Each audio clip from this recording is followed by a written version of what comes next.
একটা জিনিস মনে রাখবেন, এসেছেন দিন শিখতে। কি শিখতে?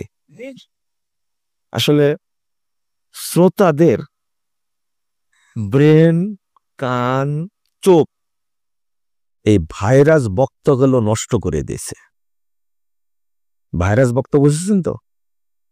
মঞ্চে উঠে গান গায়, আউল ফাউল কথা বলে, মুখ দিয়ে যেগুলো বের হয় মনে হয় ইবলিসও জানে না সেগুলো। এই ভাইরাস বক্তাগুলো আপনাদের কান নষ্ট করেছে, চোখ নষ্ট করেছে, মুখ নষ্ট করেছে, মাথাও নষ্ট করেছে। ওরা কোরআন সুন্নাহ ভিত্তিক কিছু বলবে, ও তো পড়েই না, বলবে কি করে? বোঝা যায় না ও পড়াশোনা করেছেন, কথা বললে তো বোঝা যায়। মূর্খের মতো এমন ভাবে কথা বলে, এটা আপনি কল্পনাও করতে পারবেন না। তা আমরা তাদের আওয়াজ শুনে, ওয়াজ তো না, আওয়াজ শুনে আমাদের প্রেক্ষাপটটাও খারাপ হয়ে গেছে। আমি আজকে কথা বলবো ইমানের পরিচর্যার উপরে, ইমানের পরিচর্যা। তবে তার আগে আমি শুকরিয়া করছি আল্লাহর, আজকে দীর্ঘ 53 বছর পরে সিরিয়ায় শিয়া নুসাইরি কাফের শাসক বাশার আল আসাদের পতন হয়েছে। সেই জন্য আলহামদুলিল্লাহ পড়ে এসব এত খুশি হয়েছি। এই বাশার আল আসাদ আর তার বাপ আসাদ, এই দুইজন মিলে এই সিরিয়ার সুন্নি সালাফি মুসলমানদের উপরে কঠিন অত্যাচার করেছে। আজকে তার পতন হয়েছে। এটা একটা বিশেষ দিন আমাদের জন্য। যদিও বাংলাদেশের কিছু মানুষ ভাববে যে বাশার একজন মুসলিম শাসক, তার পতন করল, এটা তো প্রশংসা করা ঠিক হলো না। হ্যাঁ, আপনি ওই জাতেরই লোক যে বাংলাদেশ দীর্ঘ দিন যাবত 16টা বছর আষ্টে পৃষ্ঠে থেকে হাজার হাজার মানুষকে গুম করে, খুন করে, আয়নাঘর তৈরি করে যখন এই মানুষ মুক্ত হয়েছে 5 আগস্ট, তখন আপনারও কষ্ট হয়েছে যে এইরকম একটা এতদিনের শাসককে তাড়াই দিল এরা। আপনি ওই ধারারই মানুষ। আপনার এই আফসোস করাতে আমার কিছু যায় আসে না। আনন্দের দিন কেন বলছি জানেন? এত ভালো লাগছে আজকে একটা ভিডিও দেখে, আমার কাছে পাঠাইছে আমার এক শিক্ষক, আমাদের এক প্রতিষ্ঠানের শিক্ষক পাঠাইছে। সেখানে দীর্ঘ প্রায় 22 বছর যাবত এই মসজিদে আজানও বন্ধ ছিল, সালাতও বন্ধ ছিল। এই মসজিদটা উমাইয়া যুগে প্রতিষ্ঠিত।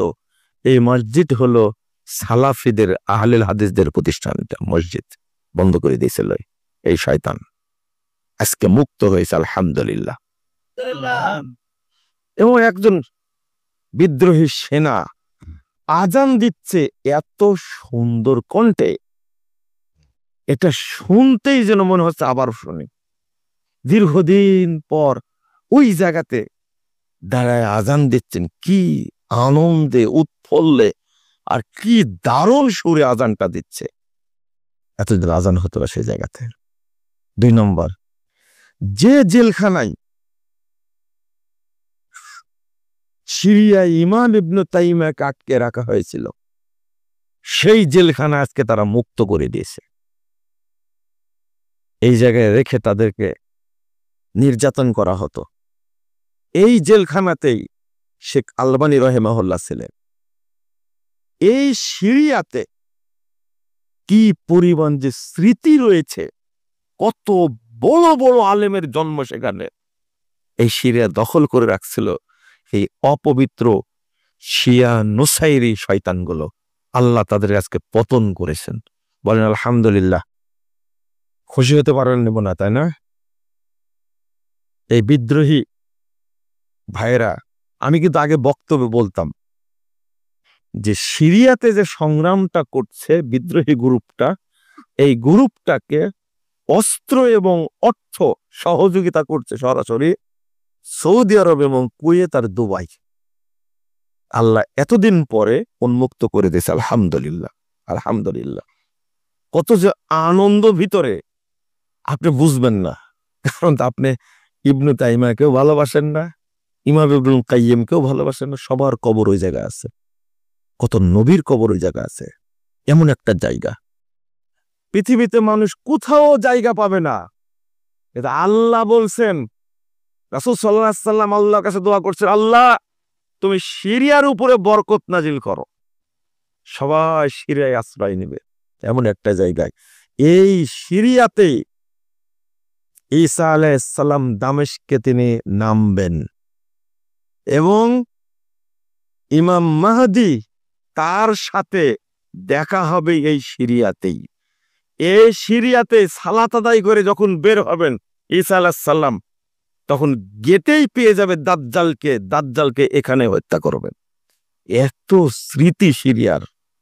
এই শিয়া অপবিত্র থেকে আজকে মুক্ত হয়েছে, আনন্দের শেষ নাই সারা পৃথিবীতে যারা সালাফি আকীদার মানুষ। বলেন আলহামদুলিল্লাহ।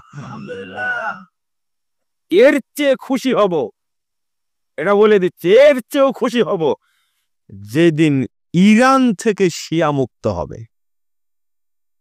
ইরান আছে না, ইরান, এরা হলো ইহুদি খ্রিস্টানদের চেয়ে বড় দুশমন, মুসলমানদের বড় দুশমন। আপনারা কি জানেন ঘটনা কি হয়েছে? জানেন না? এই ইসরায়েল আর হেজবুল্লাহ যুদ্ধ করছিল না, এরা করছিল, এখন করে না। 30 দিনের মধ্যে বন্ধ করে দিছে যুদ্ধ। কি করেছে? বন্ধ আছে এখন। কেন বন্ধ করেছে জানেন? একই বদের বদ এরা। দেখেন পত্রিকা লিখেছে, আমার কথা পত্রিকায় লিখেছে, হিজবুল্লাহ, হামাস এবং ইরান এরা সবাই মিলে বাশার আল আসাদের পক্ষে লড়াই করার জন্য ওইদিক ঘুরে গেছে। এখন কি বুঝলেন? এতদিন কার জন্য কাঁদলেন আপনি বলেন তো দেখি? কার জন্য চোখের পানি ফেললেন? এটাই তো বুঝাতে পারে না এই দেশের মানুষকে। আবেগী তো, শুধু গালি দেয়, শুধু গালি দেয় মুজাফফরকে। আমার মুখে যা আছে তাই বলে দিয়েছে, যা সত্য তাই বলে দিই। মানুষ বুঝবে 10 বছর পর, তবে বলে দিব। আপনার কথাটা বুঝতে পারলেন? আপনার হিজবুল্লাহর জন্য কান্নাকাটি করলেন না? এই হিজবুল্লাহ কি? এই হিজবুল্লাহ, এই হামাস, এই ইরান, এরা সব মিলে ইসরায়েলের সাথে যুদ্ধ বন্ধ করে তারা শামিল হলো বাশার আল আসাদের সাথে এই সিরিয়া দখলে রাখার জন্য। কিন্তু ইরানের এই ষড়যন্ত্রটা কাজে লাগেনি, আল্লাহ সিরিয়াকে স্বাধীন করে দিয়েছে। বলুন আলহামদুলিল্লাহ। তুমি যদি মুসলমানের বাচ্চা হও, আর জীবনে কখনো হিজবুল্লাহর পক্ষে কথা বলবা না। শুনে রাখো, তোমার যদি লজ্জা থাকে, তোমার যদি শরম থাকে, তোমার যদি ঈমান থাকে, হিজবুল্লাহ হামাসের ব্যাপারে, ইরানের ব্যাপারে কোনো কথা বলবে না। তোমাদের শরম থাকে, তুমি একটা বেহায়া। তুমি তালেবানের পক্ষেও কথা বলো। তালেবান তোমার দুলাভাই, তুমি তালেবানকে চিনো? ইতিহাস জানো? আবার শিখতে হবে, আবার চিনতে হবে। এরদোগানকে তুমি চিনো? যারা আজকে সিরিয়াকে স্বাধীন করেছে, বাশার মুক্ত করেছে, এই সংগঠন শামসুল হায়া, এই সংগঠনটাকে এরদোগান সন্ত্রাসী সংগঠনের স্বীকৃতি দিয়েছে। এরদোগান চেয়েছিল সৈন্য পাঠায়া বাশারকে সহযোগিতা করবে, কিন্তু সেই সাহসটা এরদোগান পায়নি। ওর কোকে মুচড়ে দেওয়া হতো। তোমার নাকি এরদোগান বাপ হয় তোমার, জাহেল কোথাকার। তুমি আকিদা বুঝো না, ইসলাম বুঝো না, দিন বুঝো না, শুধু মুজাফফরকে গালি দিতে পারো, তাই না? ওই সিরিয়া সম্পর্কে জ্ঞান রাখতে হবে আগে। অনেকটা কাছে চলে আসলে, বিজয়ের মাধ্যমে কাছে চলে আসলো।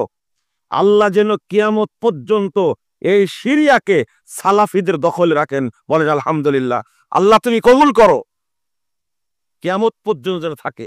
এখানে ঈসা আলাইহিস সালাম আসবেন, পথ তৈরি হচ্ছে।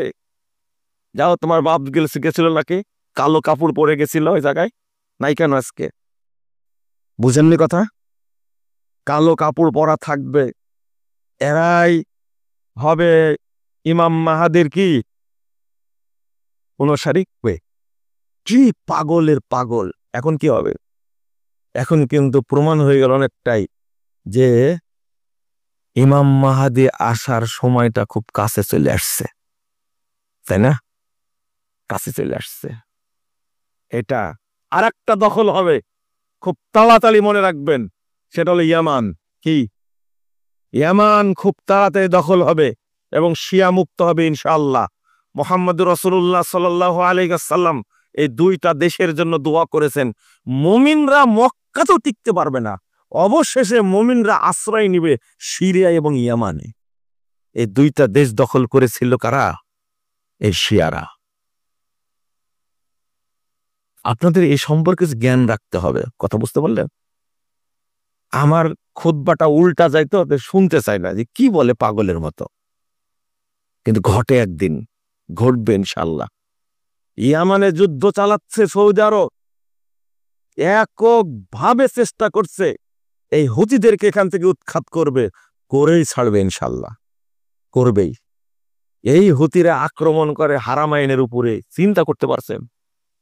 মক্কার উপরে আক্রমণ করলে মানুষের অন্তর জ্বলার কথা, কিন্তু হুতিরা শিয়ারা যখন মক্কা মদিনার উপরে আক্রমণ করে তখন বাংলাদেশের মুসলমানরা খুব আনন্দ পায়।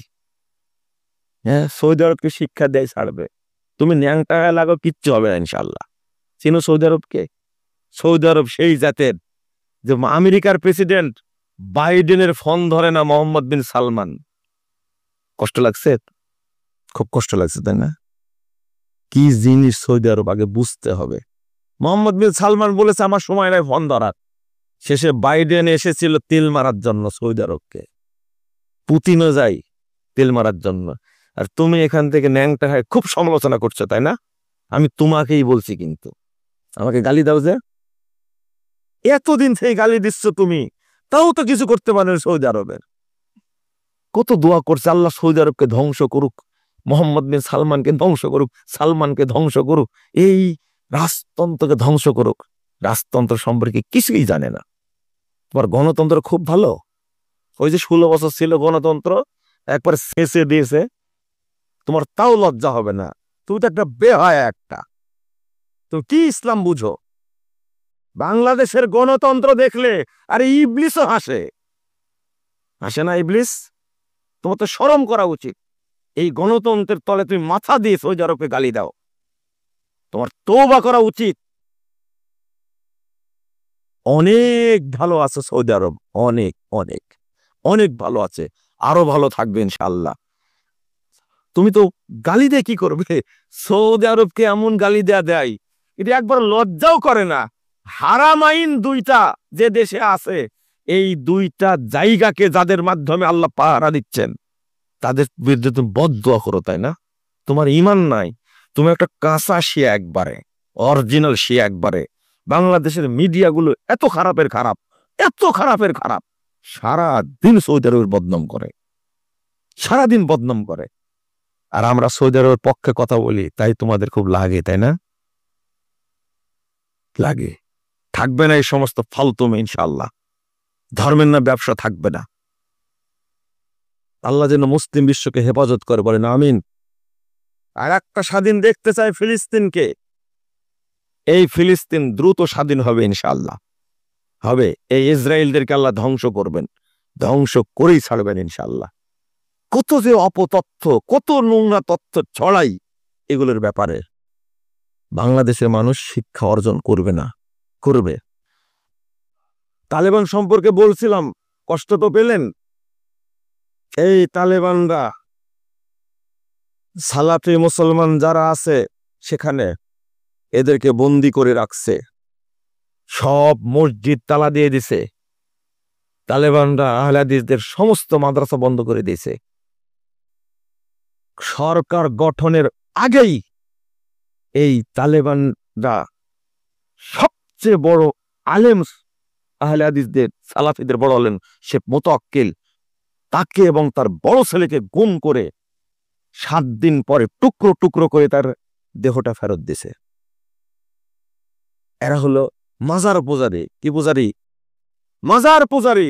বাংলাদেশে যেমন মাজার পূজার বিরুদ্ধে কথা বললে এক শ্রেণীর টুপিওয়ালা খেপে যায় না? কাদের উপর খাবে? আহলে হাদিসদের উপরে। এই জাতের হলো তালেবানরা। সব মূর্তি ভেঙ্গে চুরমার করে দিয়েছে, বৌদ্ধ মূর্তি ভেঙ্গে চুরমার করে দিয়েছে, যিশু মূর্তি ভেঙ্গে চুরমার করে দিয়েছে, তারপরে হিন্দুদের মূর্তি ভেঙ্গে চুরমার করে দিয়েছে। কিন্তু মাজারগুলো এমন তাজা হয়েছে, এমন তাজা হয়েছে। তাহলে আপনি কি বলবেন? এরা মুশরিক না? বাংলাদেশে যারা মাজার পূজা করে তারা মুসলমান না মুশরিক? যারা মূর্তি পূজা করে তারা মুসলমান না মুশরিক? এটা বুঝবেন কোনদিন আপনি?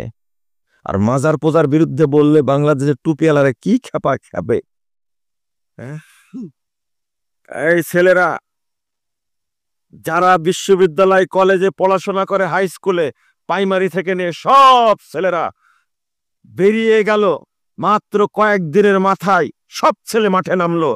5 আগস্টের পরে 2 ঘন্টার মধ্যে সারা দেশ থেকে শেখ মুজিবের যত মূর্তি ছিল ভেঙ্গে সব চুরমার করে দিয়েছে। দেয়নি? কে? এটা কি তাওহীদ প্রতিষ্ঠার জন্য করেছে, না শেখ মুজিবের উপরে ক্ষোভ ছিল তাই করেছে? বেটির পাপ বাপের উপরে উঠে গেছে, তাই না? কিন্তু না, তোমাদের যদি তাওহীদের জ্ঞান থাকতো তাহলে আগে ভাঙতে কি মজা।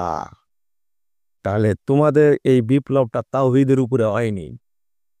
তাওহীদের উপরে হলে আগে মাজার ভাঙ্গাটা খরচ ছিল। মুজিবের মূর্তিকে কেউ সিজদা করে এটা আমার জানা নাই, থাকতে পারে, কিন্তু বাংলাদেশের কোটি কোটি মানুষ মাজারে সিজদা করে, করে না? এরা ঈমান চুরি করে। সব মাজার একদিন ভেঙে দিতে হবে ইনশাআল্লাহ। বলেন ইনশাআল্লাহ। ডক্টর ইউনূস যতদিন আছে ততদিন বলে যাই, পরে যা হয় হবে ইনশাআল্লাহ। নাহিদ আর আসিফ যতদিন আছে বলে যাই শুধু। আমি বলছি তোমরা আর একটা আন্দোলন করো, বলছে না বিপ্লব আর এক হবে। সারজিৎ বলছেন, কি বলছে? জীবন দেওয়ার জন্য আর একবার প্রয়োজনে মাঠে নামবো। আর একবার আর মাঠে নামার দরকার নাই, একবারে মাঠে নামতে হবে যখন বাংলাদেশে আর কোনো এই মাজার পূজা কবর পূজা থাকবে না। গণতন্ত্র, সমাজতন্ত্র, ধর্মনিরপেক্ষ, জাতীয়তাবাদ সবগুলো কবর দিয়ে এ দেশকে পবিত্র করা লাগবে। হবে না? স্বাধীন 3 বার হলো। মূল স্বাধীনতা এসেছে 47-এ, এরপরে 71 এসে খোয়াই দিয়েছিলেন, 24-এ এসেছে, কিন্তু পূর্ণ হয়নি। আমার দাবি আর একবার বাংলাদেশ স্বাধীন হবে যেদিন এদেশে তাওহীদ প্রতিষ্ঠিত হবে ইনশাআল্লাহ। ইউনূস যতদিন আছে, ইউনূস সাহেব যতদিন আছে ততদিন বলে যাই, খালি বলতে দেন, গলা তো আর ধরবে না কেউ এখন ইনশাআল্লাহ। খুতবা দিয়েছি কত 5 আগস্টের ঘটনা, 3 আগস্ট খুতবা দিয়েছি এক আলামিন মসজিদে গণভবনের সামনে খুতবা দিয়েছি। খুতবা দেওয়ার পরে ডিজিএফ আর এনএসআই কি ভাষায় আমাকে কথা বলল, আর বলল আর জীবনে এখানে খুতবা দিতে আসবেন না। 5 আগস্ট যেতে ওরাই নেই। বুঝতে পারলেন? এত অত্যাচার করতে হয় না ভাই। কি অহংকার! দেখতে দেখতে 15 বছর, সামনে আরো 5 বছর, মানুষ বাঁচে কয় বছর? রহু ওবায়দুল কাদের। চিন্তা করতে পারছেন কিভাবে বলছে কথাগুলো? এত অত্যাচার করতে হয় না। লা হাওলা ওয়ালা কুওয়াতা ইল্লা বিল্লাহ। আর কাদের সাহেবকে পাওয়াই যাচ্ছে না। আমি আপনাদের বলছি তো শুনছেন না কথাটা। ফখরুল সাহেবের উপরে মামলা করেন, পাওয়া যাবে লোকে। কোথাও উনি লুকায় রাখছেন, বলেছে না? যা বলে তাই করে। যেহেতু বলেছে ঠাকুরগাঁয়ের বাসায় যাবে, মনে হয় আছে। ফখরুল সাহেব কি বলছেন? আপনি কই, বাসায় তো আসলেন না। মনে পড়ে আপনাদের? কি চলছে এইগুলো বলেন তো দেখি। লা হাওলা ওয়ালা কুওয়াতা ইল্লা বিল্লাহ। মাঝে মাঝে কিছু কিছু নেতাবৃন্দের সাথে দেখা সাক্ষাৎ হয়, এই জন্য বলছি। আমি আপনাদের বলছি সচেতন হওয়ার জন্য, মনে থাকবে? আমি কি ভোট চাইতে আসছি মনে করেছেন? হ্যাঁ, ভোটারদেরকে সাইজ করতে আসছি। শেষে বলতে মানে আমি বিষয়ে ঢোকার আগে বলতে চাচ্ছিলাম মহিলাদের উপর একটা কথা। জামাতে সালাত আদায় করা পুরুষের জন্য কি ফরজ? পুরুষের জন্য কি ফরজ? মসজিদে যাওয়া কি ফরজ পুরুষের জন্য। যদি না যায় মসজিদে, জামাতে সালাত না পড়লে তার সালাত হওয়ার সম্ভাবনা নাই। নাই, আমি ওটা পরে বুঝাবো আপনাকে। আপনি যদি হুজুরও হন, আপনি যদি কাবা ঘরের ইমামও হন, জামাতে নামাজ না পড়লে কবুল হবে না, সম্ভাবনা নাই, 1 নম্বর। কিন্তু মহিলাদের জন্য কি জামাত ফরজ, মসজিদ ফরজ? আপনি জহর কয়টায় পড়েছে? একটাই। আপনার ওয়াইফ কয়টায় পড়েছে? সত্যটা বলবেন। 3টাই। মাশাআল্লাহ। আমি যে এরকম উত্তর চাচ্ছিলাম। ওয়াইফ হলে কি হয়েছে? সত্যটা বলবো। আমি আপনাকে না স্বীকার না করলে বলতাম, একটু ফোন দিয়ে জানেন আজকে জহর কয়টায় পড়েছ। আচ্ছা, তুমি বলতে লজ্জা হয়, তাহলে বলবে আপনি জহর কয়টায় পড়েছেন আজকে একটু বলেন তো। শোনেন, শোনেন, তারা 3টায় পড়লো কেন? আল্লাহর কাছে তারা কি জবাব দেবে? সারা দিন স্বামীর ভুল ধরতে পারে, সারাদিন সারাদিন স্বামীর ভুল ধরে, কিন্তু নিজে যে কত ভুল করছে ওটা জানেই না। সারাদিন স্বামী এটা করলো ওইটা করলো, তুমি এটা করলে কেন, এত খরচ করলে কেন, টাকা কোথায় রাখলে, বাপকে এত দিতে হবে কেন, মাকে দিতে হবে কেন। শোনেন, অথচ সে আউয়াল ওয়াক্তে সালাতটা পড়বে সেটাই জানে না। আজকে জহরের সালাতের ওয়াক্ত হয়েছে কয়টায়? একটাই ওয়াক্ত হয়েছে, 11টা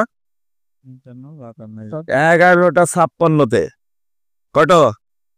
11:56। একটাই পড়লেন কেন আগে আপনাদের জিজ্ঞেস করি।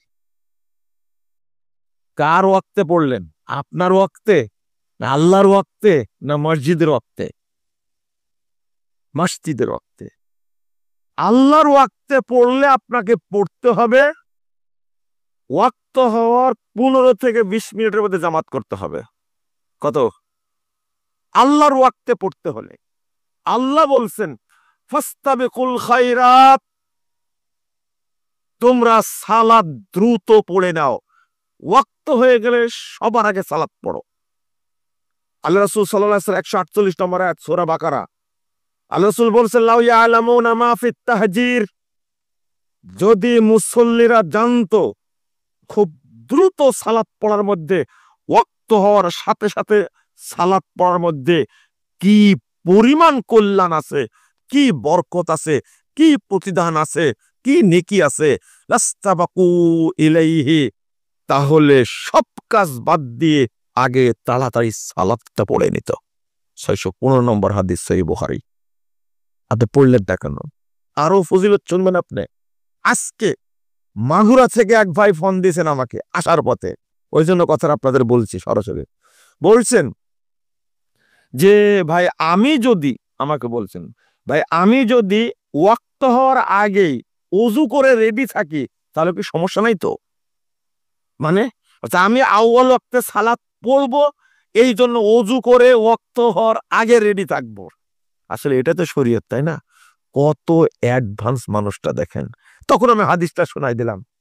মুহাম্মদুর রাসূলুল্লাহ সাল্লাল্লাহু আলাইহি ওয়াসাল্লাম বলছেন, 311 নম্বর হাদিস তাবরানী কাবীরের মধ্যে এসেছে, যখন আল্লাহ রাসূল সাল্লাল্লাহু আলাইহি ওয়াসাল্লাম দেখলেন মসজিদে গিয়ে 7 জন কি 8 জনের লোক জিজ্ঞেস করলেন যে তোমরা বসে আছো কেন, তোমরা এখানে মা আজওয়াসাকুম, তোমাদেরকে কিসে বসা রাখছে? রাসূল সাল্লাল্লাহু আলাইহি ওয়াসাল্লাম প্রশ্ন করাতে তারা বললেন নাহনু আনতারিয়ুস সালাহ, আল্লাহ রাসূল আমরা সালাতের ওয়াক্তের জন্য অপেক্ষা করছি, ওয়াক্ত হলেই সালাত আদায় করে নেব। আল্লাহ রাসূল বলছেন হাল তাআলামুনা মাযা ক্বালা রাব্বুকুম, মাযা ক্বালা রাব্বুকুম, তোমরা কি জানো তোমাদের রব কি বলছেন তোমাদেরকে নিয়ে? মাত্র কয়জন?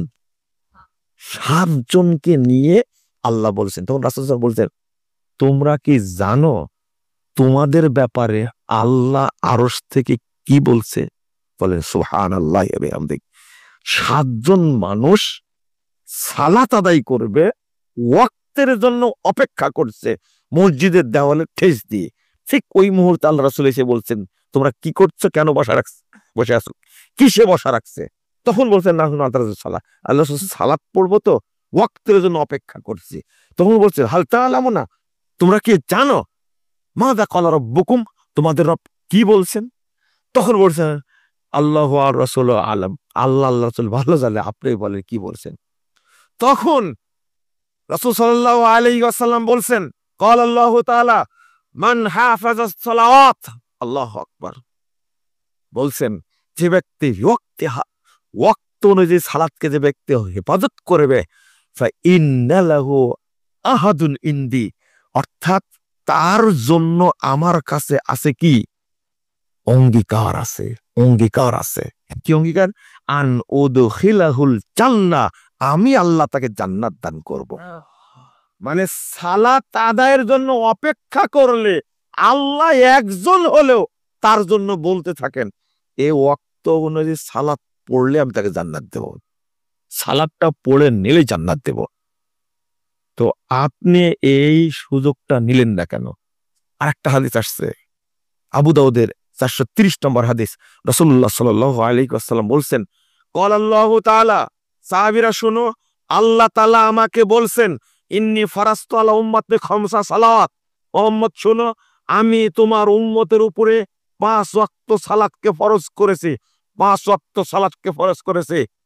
ওয়াহিদতু ইনদি আহাদা, আর আমি একটা অঙ্গীকার করেছি আমার কাছে, আমি একটা প্রতিজ্ঞা করেছি, আমি একটা ওয়াদা করেছি, আন্নাহু মান জাআ ইউহাফিজ আলাইহিন্না লিওয়াক্তিহিন্না আদখালতুহুল জান্নাহ, যে ব্যক্তি আমার কাছে আউয়াল ওয়াক্তে সালাত পড়ে আসবে, আমি ওয়াদা করেছি তাকে আমি জান্নাত দেব। তা আপনি একটাই পড়লেন কেন? এটা মসজিদের টাইমে পড়েছেন, আল্লাহর টাইমে পড়েননি। ওয়াক্ত হওয়ার কয় মিনিট পরে পড়বেন বললাম? 15 থেকে 20 মিনিটের জামাত করে নেবেন।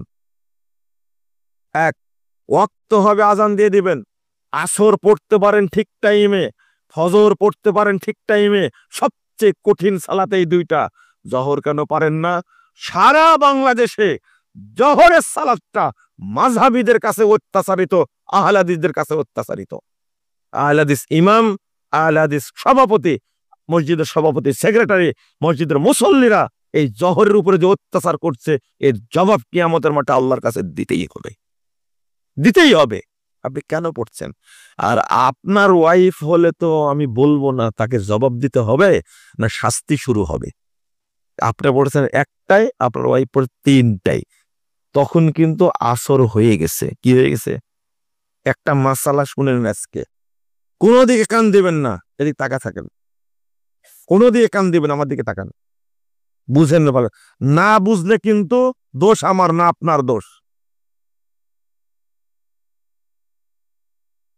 ইচ্ছা করে আপনি জহরটা পড়েননি, ইচ্ছা করে কি গল্প করছিলেন, কি কুটকাট কাজে ব্যস্ত ছিলেন, আড্ডা মারছিলেন, জহরটা পড়েননি। এখন আসরের টাইম হয়ে গেছে, অর্থাৎ 2:58 বেজে গেছে। কয়টা? 2:58 বেজে গেছে। কিসের ওয়াক্ত এখন? আসরের ওয়াক্ত। জহর আপনার পড়া হয়নি, বলেন এখন কি করবেন আপনি? জহর কাজা পড়বেন, তাই না? শেষ, এটাই শেষ। আসর আগে পড়তে হবে, আসর আগে পড়তে হবে। আর কিছু বলবেন কেউ? জয়পুরহাটতে এরকম হওয়ার কথা না। আমাকে দাওয়াত দিলেন কিভাবে আপনারা? আপনারা নাকি আমার বক্তব্য শোনেন মোবাইলে, মিথ্যা কথা। হ্যাঁ, আবার মিথ্যা কথা বলছে।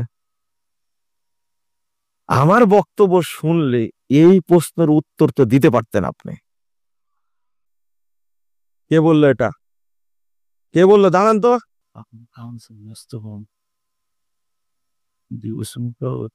মোস্তফা মেন এটা কুটেছিলেন ভাই? এদিকে আসেন,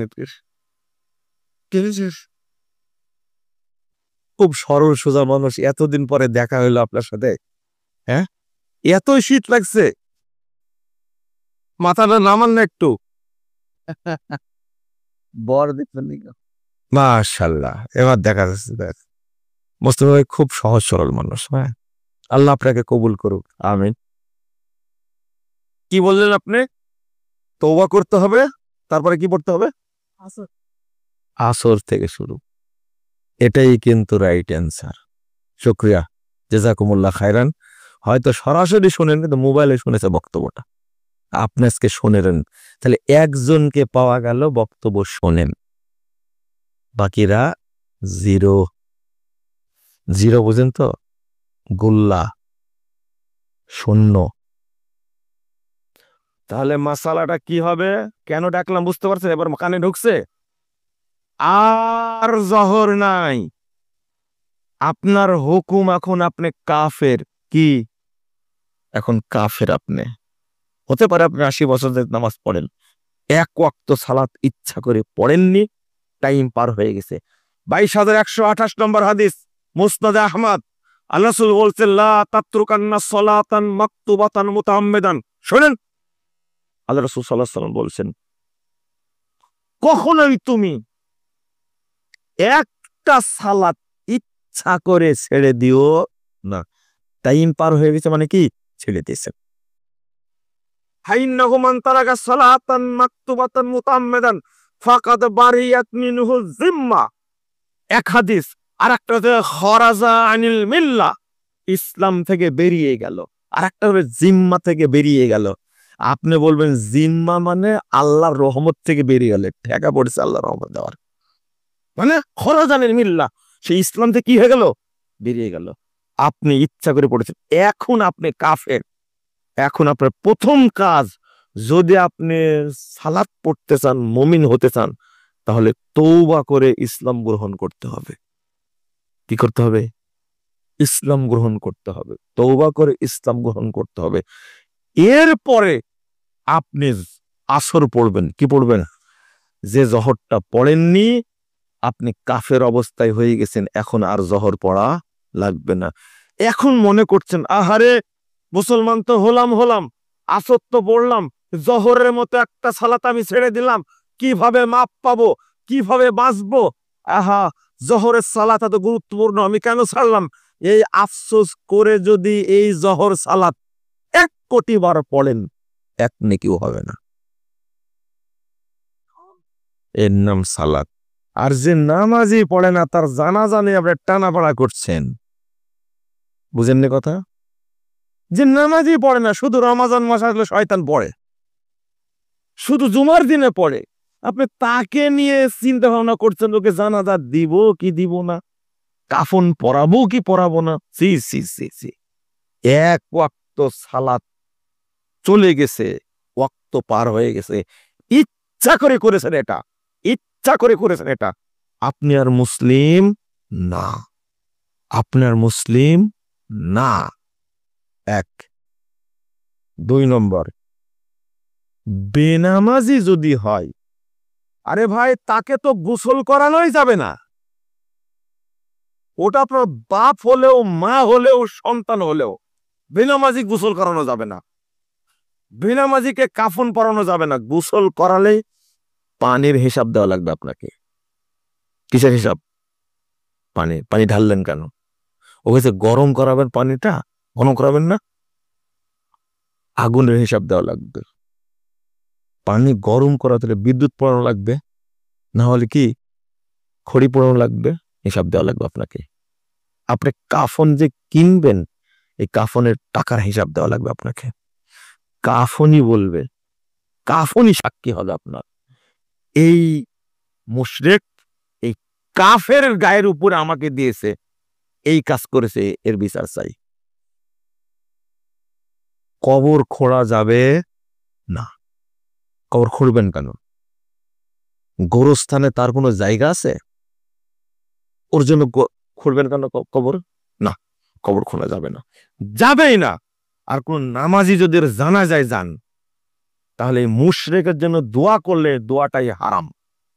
কাফেরের জন্য দোয়া করা জায়েজ না হারাম? হারাম। আপনি দোয়া করলেন কেন? আপনি কেন? পৃথিবীর সব ইমাম যদি তার জানাজা পড়ে তবু কাজ হবে না। আর আপনি তো অপবিত্র মানুষ, আপনি কেন গেলেন জানাজাতে? বেনামাজি মারা গেছে, তার জানাজায় যাবেন না। যদি যান তাহলে জবাব আপনাকে দিতে হবে। আপনার বাপ মরে গেছে বেনামাজে, একবার কাফনে জড়ায় মসজিদের সামনে নিয়ে চলে আসছেন, আগে আপনার বিচার হবে। আগে আল্লাহ আপনার বিচার করবে যে মুসল্লিদের ধোঁকা দিছিস কেন তুই, মুসল্লিদের ধোঁকা দিছিস কেন তুই। আর যারা কবর তৈরি করেন, কবর খোঁড়েন, তাদেরকে বলবো বেনামাজির কবর খোঁড়া যাবে না। যারা বেনামাজিকে গোসল দেন, বেনামাজিকে গোসল দেওয়া যাবে না, শুনে রাখেন, পাপ হবে। পানি আপনার হিসাব নেবে, আগুন আপনার হিসাব নেবে, ওকে সাবান মাখানো যাবে না। সব আল্লাহর নিয়ামত। এই বদমাশটা, এই নিমুখ হারামটা আল্লাহর এতদিন নিয়ামত খেয়েছে, সালাক পড়েনি, ওকে জানাজা করলে পাপ আপনার হবে। কেন বললেন? দোয়া কার জন্য করতে হয় এটা জানেন না? আল্লাহ নবী মুহাম্মদ সাল্লাল্লাহু আলাইহি ওয়াসাল্লাম তার মায়ের জন্য দোয়া করতে পারেননি। খাটাসিব না আজলামে, যে মায়ের পেটের মধ্যে ছিলেন, যে মা তাকে ছোট থেকে মানুষ করেছে, তার মায়ের জন্য দোয়া করতে পারেননি। আর আপনি ওই কাফেরের জন্য দোয়া করবেন? আল্লাহ রাসূলের মায়ের চেয়ে আপনার মা বেশি খারাপ, আপনি বুঝেননি। রাসূল সাল্লাল্লাহু আলাইহি ওয়াসাল্লামের মায়ের চেয়ে আপনার মা বেশি খারাপ। আল্লাহ রাসূলের মা মুশরিক ছিল, কি ছিল? আর আপনার মা মুশরিক ও মুরতাদ। মুসলমানের ঘরে জন্মগ্রহণ, নামাজ পড়েনি, মানে ও মুরতাদ। একজন মুশরিককে, একজন বেদিনকে হত্যা করা ফরজ না, কিন্তু যে মুসলিম নামাজ পড়ে না ও মুরতাদ হয়ে গেছে, কাফের, মুশরিক ও মুরতাদ, এই জন্য তাকে হত্যা করা ফরজ। যদি ইসলামী সরকার থাকতো তাকে হত্যা করবে, এটা হলো সমাধান। আর আপনি তাকে এত নাকে কান্না কেন? ইমাম সাহেব জানাজা পড়ে না, তা আপনার লাগলো কেন এত? জানাজা তো অনেক পরে, ওকে কি করতে হবে? এমন জায়গায় ওকে পুঁতে দিতে হবে। পুঁতে দেওয়া বোঝেন? এমন জায়গায় পুঁতে দিতে হবে যেখানে মানুষ যাবে না দেখতে, জিয়ারত করতে যাবে না। পুঁতে দিতে হবে, মাটি সমান করে দিতে হবে। ঠিক যেভাবে কুকুর মারা গেলে করেন। কুকুর মারা গেলে কি করেন? কি করেন? পুঁছতে হন, আর কিছু করেন না। বলেন তো কি করেন কুকুর মারা গেলে? গলায় দড়ি লাগান? এত ভদ্র মানুষ, কোথায় লাগান? গড়ি পায়ে লাগান। হ্যাঁ, আমি এটাই বুঝাতে চাচ্ছি। কুকুরকে যেভাবে লাগান আপনি দড়ি লাগায়, ছেঁচড়া নিয়ে যান এমন জায়গায় যে জায়গাতে আবাদ ফসল হয় না, ঠিক না? ওখানে পুঁতে দেন, গর্ত করে কি করেন? পুঁতে দেন। এর চেয়েও বেনামাজিকে আরো দূরে নিয়ে যেতে হবে। কারণ হলো কখনোই যেন কোনো মানুষ ওর কবর জিয়ারত করতে না যায়। জিয়ারত করতে গেলে পাপ হবে, বলতে হবে আসসালামু আলা আহলি দিয়ার মিনাল মুমিনিনা ওয়াল মুসলিমিনা নাসালুল্লাহু লানা ওয়া লাকুমুল আফিয়া। এই যে দোয়াটা বের হচ্ছে, মিনাল মুসলিমিন, মিনাল মুমিনিনা ওয়াল মুসলিমিন, কি দোয়া হবে? কিসের? মুমিনদের জন্য। দোয়া হবে মুসলিমদের জন্য। কাফেরদের জন্য কি দোয়া আছে? না। আজকে শুনলেন তো, শুনেন, ওয়াদা করেন আমার কাছে, বেনামাজি জানাজায় যাবেন কোনোদিন? ভাবছে মধ্যে মধ্যে আমি নিজেই তো বেনামাজি, এখানে বসে বসে ভাবছে কি আমি তো নিজেই বেনামাজি। শোনেন, আর যাই তাই করেন, নামাজটা কখনো ছাড়বেন না, ঠিক আছে? নামাজটা কখনো ছাড়বেন না। এবার আপনাকে বলছি, আপনার ওয়াইফ প্রথম কি কাজ করবে? আপনার ওয়াইফের, আপনার দায়িত্ব, প্রথম কাজ হলো আপনার ওয়াইফ সালাতের ওয়াক্ত হয়েছে, সাথে সাথে কি করে ফেলবে? সালাত। তার জন্য আজান জরুরি না, জামাত ফরজ না, মসজিদ ফরজ না। এই মানুষটা যদি ঠিক মতো সালাত না পড়ে, তার উপরে আল্লাহ কি করবেন? গজব নাজিল তার উপরে করবেন না? এই দেশের মহিলারা বাঁচবে কি করে রে ভাই? যে অত্যাচার করে স্বামীর উপরে, হায় হায় হায়, কিন্তু নামাজটা ঠিক মতো পড়ে না। একজন মায়ের প্রথম কাজ, সন্তানের জন্য প্রথম কাজ হলো 7 বছর না, ছোট থেকেই সন্তানকে দিনের উপরে তৈরি করা। প্রথম দিনের কাজ হলো, মায়ের প্রথম কাজটা হলো ফজর হয়ে গেছে, সন্তানকে ডেকে তোলা। বয়স 7 হয়েছে এবং ডাকবে, অবশ্যই ডাকবে 7 বছর। আর মা যদি বলে আহারে এই টাইমে কেমনে ডাকবো বাচ্চাটাকে, শেষ। এই মাকেই, এই ছেলেটা যখন মা বুড়ি হয়ে যাবে, বাপ যখন বুড়া হয়ে যাবে, তখন এই ছেলেটা বাপের প্রতিশোধ নেবে, বাপের সাথে খারাপ অন্যায় করবে, বৃদ্ধ হয়ে যাবে, বেশি কথা বলবে, দিবে ধমক, এই এত কথা বলো কেন, চুপ থাকো, নাউজুবিল্লাহ, আস্তাগফিরুল্লাহ, বলবেও। এত আদর করেছে যে ডাকেনি, ঘুম থেকে কেমনে ডাকবে, কষ্ট পাবে, একটা বানর হবে। কি হবে? বানর হবে। কিন্তু সকাল না হতে প্রাইভেটে যাওয়ার জন্য মা এত সুন্দর করে ডাকছে, তাড়াতাড়ি টেনে হেঁচড়ে উঠায়া ব্রাশ করায়া যা, তাড়াতাড়ি প্রাইভেটে যা, করে না? এই বানর হবে একদিন। নামাজের জন্য না করে কিসের জন্য করছে? ওই যে কিন্ডারগার্টেনে পড়াবে, প্রাইভেটে যাওয়ার জন্য পড়াচ্ছে, এ বানরই হবে। বানর মানে বুঝতে পারছেন তো? জাফর ইকবালের মতো হবে। বাপ মা নাম রাখছে কত সুন্দর, জাফর ইকবাল, কি সুন্দর নাম। এই হারামখোর পড়াশোনা করে প্রফেসর হয়ে বলছে আমি বানর থেকে জন্ম নিয়েছি। নাউজুবিল্লাহ। আপনি বলছেন আপনার সন্তানকে বানাচ্ছেন, আপনার সন্তানকে বানর বানাচ্ছেন আপনি। আমি তো বুঝতে পারছি না, আমি বললে কষ্ট পান কেন আপনি? আপনি বানর তৈরি করছেন এইভাবেই।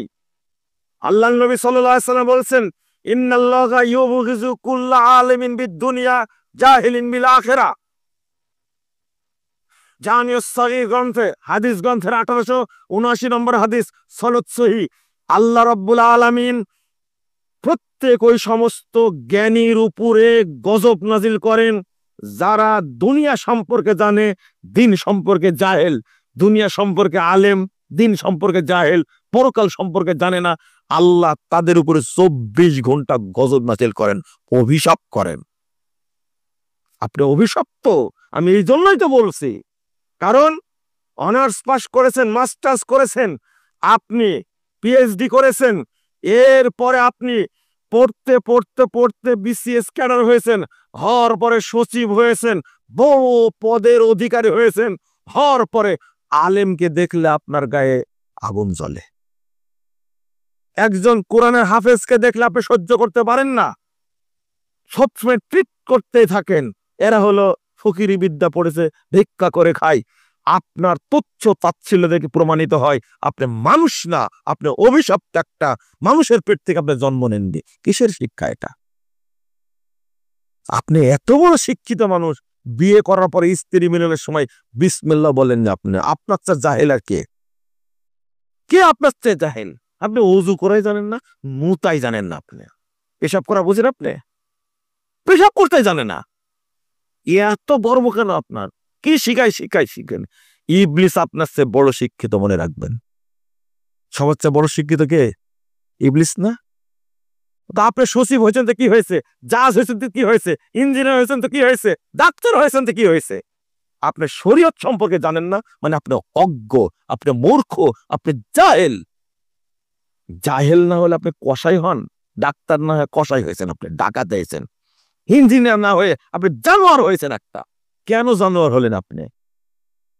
আপনার ইঞ্জিনিয়ার গিরি করার কারণে আজকে পদ্মা সেতুতে যেখানে লাগবে 20,000 কোটি টাকা, খরচ হয়েছে 50,000 কোটি টাকা। এত টাকা কোথায় ঢুকাইছেন আপনি? কোথায় ঢুকাইছেন আপনি? প্রত্যেকটা প্রকল্পতে 200 গুণ, 300 গুণ, 3,000 গুণ, 4,000 গুণ বেশি খরচ হয়েছে। ও জানোয়ার সাহেব, আপনি স্বাক্ষর না করলে যে বিল তোলা যাবে না, এটা তো জানি আমরা। এটাও জানি না আমরা। বাংলাদেশের রাস্তাগুলো এই অবস্থা কেন? কারা তৈরি করেছে এই রাস্তা? চিনি না আপনাদেরকে। আপনারা কত ভালো মানুষ। ও, আমি আপনাকে বিশ্লেষণ করছি, কিন্তু এর কারণ হলো আপনি অভিশপ্ত। আপনি কি অভিশপ্ত? এটা আল্লাহর অভিশাপ, এটা আল্লাহর গজব, এটা আল্লাহর পক্ষ থেকে লানত এটা আপনার উপরে। এই জন্য ভালো কাজ আপনার দ্বারা হয় না, হবেও না কোনোদিন। তওবা করেন, তওবা করেন। আমি বলতে গেছিলাম কি, মায়ের প্রথম কাজ হবে ফজরে, 7 বছর বয়স হয়েছে, বেটা উঠো, ঘুমানো যাবে না, ওঠো সালাত পড়ো। আবার ডাকবে, ওঠো সালাত পড়ো। আহারে, কষ্টের সাথে বলছি, কিছু মনে করেন না আপনারা। কোনোদিন বলিনি, কিন্তু আজকে বলছি। আমার আব্বাকে দেখছি ডেকে ডেকে মসজিদে যাই, মসজিদে যে আজান দেয়, সালাত টালাত পড়ে বসে থাকে, জামাত হতে যাচ্ছে, আবার মসজিদ থেকে বাড়িতে আসে, আবার ডাকে। আমি এখনো পৃথিবীতে সবচেয়ে যে মানুষটাকে ভয় করেছিলাম আমার বাপ, এখনো বেঁচে আছেন, এখনো মুরব্বী, আমি এখনো ভয় করি, কোনো ছাড় নাই। আপনি কি ভাবতে পারেন? ডাকলো, উঠেছে যখন তখন ডাকছে, আজান হলো আবার ডাকছে, যাওয়ার সময় আবার ডাকবে, মসজিদে যায়নি, মসজিদ থেকে আবার আসবে, এসে আবার ডাকবে। এই বাপ আমরা তো হতে পারবো না, আর এরকম বাপের সন্ধানও পাবেন না। আমি কথাটা আজকে গোপন কথাটা বলে ফেললাম কষ্টে, অথচ আমাদের বাপ মায়েরা, বর্তমানের বাপ মায়েরা যারা, তারা মনে করে আরে বাচ্চাটা ঘুমাচ্ছে, কেমনে ডাকে, ওর 18-20 বছর বয়স, ঘুষি নাকি হয়নি, ও কোন মহিলার সাথে প্রেম করে বাচ্চা নিয়েছে ও বাপ মা জানেই না, ও নাকি এখনো শিশুই আছে, 4-5টা মেয়ের সাথে ওর সম্পর্ক, মেয়েদেরকে ধর্ষণ করে, ও নাকি বাচ্চায় আছে এখন পর্যন্ত। এই বাপ মা কি অভিশপ্ত না? ও যদি 7 বছর থেকে সালাত পড়তো, তাহলে কোন মেয়ের সাথে এই বাচ্চার রিলেশন করত, যে মেয়েটা শিখবে সালাত 7 বছর থেকে, এই মেয়েটা কখনো খারাপ হবে না। কি আমাদের বোন আত্মীয় স্বজন কিছু নাই নাকি? আমরা জানি না? আপনি কাকে শিখাতে চান এগুলো? আপনি কি বলেন? তা মায়ের প্রথম কাজ, এই জোহরের সালাতের টাইম হয়েছে, সালাত পড়ো। বাহিরে আছে ছেলে, ফোন দিবে, আব্দুল্লাহ কোথায় আছো, সালাতের টাইম হয়েছে, আগে সালাত পড়ো। আর এটা মায়ের 1 নম্বর দায়িত্ব, 1 নম্বর দায়িত্ব, 1 নম্বর দায়িত্ব। যদি জীবনটা সুখময় করতে চান, প্রথম দায়িত্ব হবে এই 5 ওয়াক্ত সালাত আমার সন্তানরা পড়ছে কিনা। ওয়াক্ত হবে, সাথে সাথে মা রেডি, এই ওয়াক্ত হয়ে গেছে, সালাত পড়ো। কে কোথায় আছো? বাড়িতে নাই, সালাত পড়েছো, সালাত পড়ে দাও। এটা মা প্রথম করবে। মাত্র 3 বছরে কর্মসূচি পালন করলে বাকি 80 বছর তার এইভাবে যাবে ইনশাআল্লাহ। বুঝেন মনে হয় কথাটা?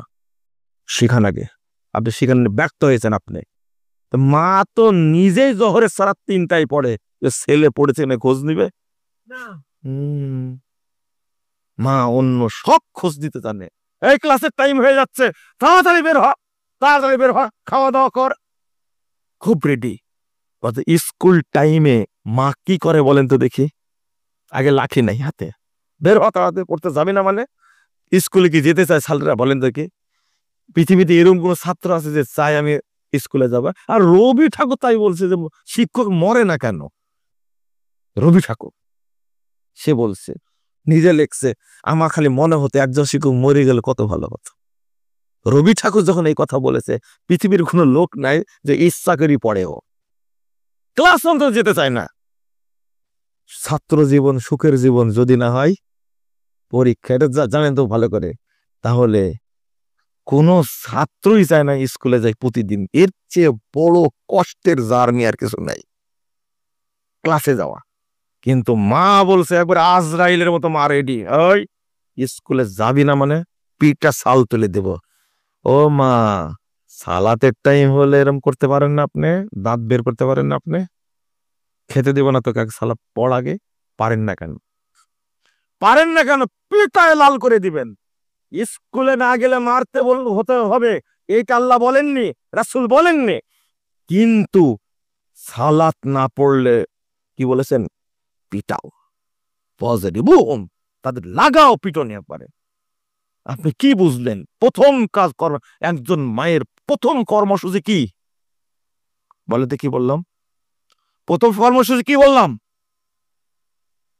সালাত পড়া, বাচ্চাদেরকে কি করা। আর ও তো নিজের দায়িত্ব পালন করবে, দায়িত্বের কথা বললাম।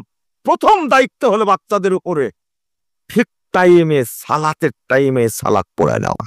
কিন্তু কোনো মা এটা পারে না, বাকি কাজ করে।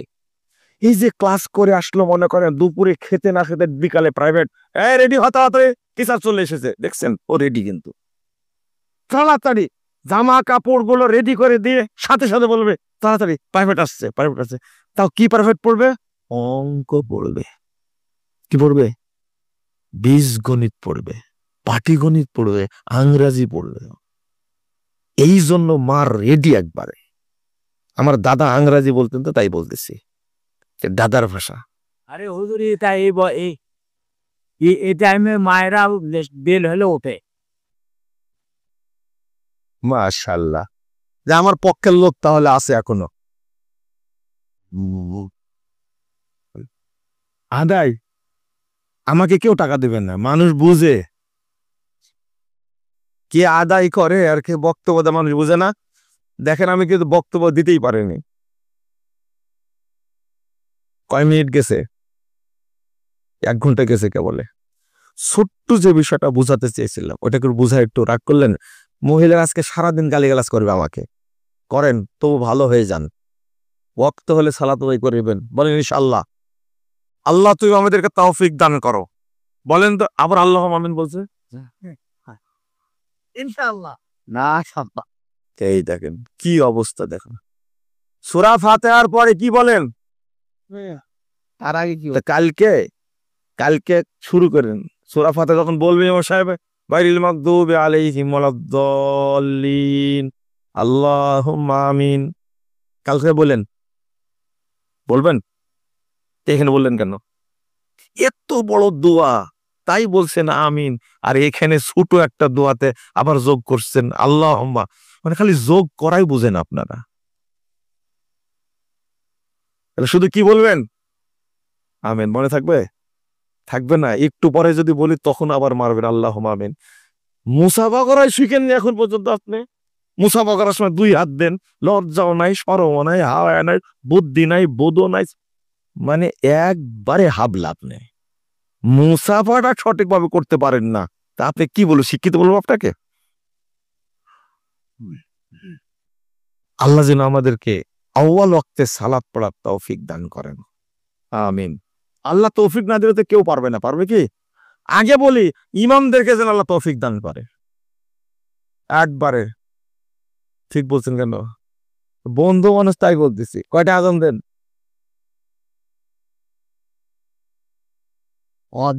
কি কি ঠেকা এই জায়গায় এসে বসতে আজকে, এতে কত মানতে জানে তো।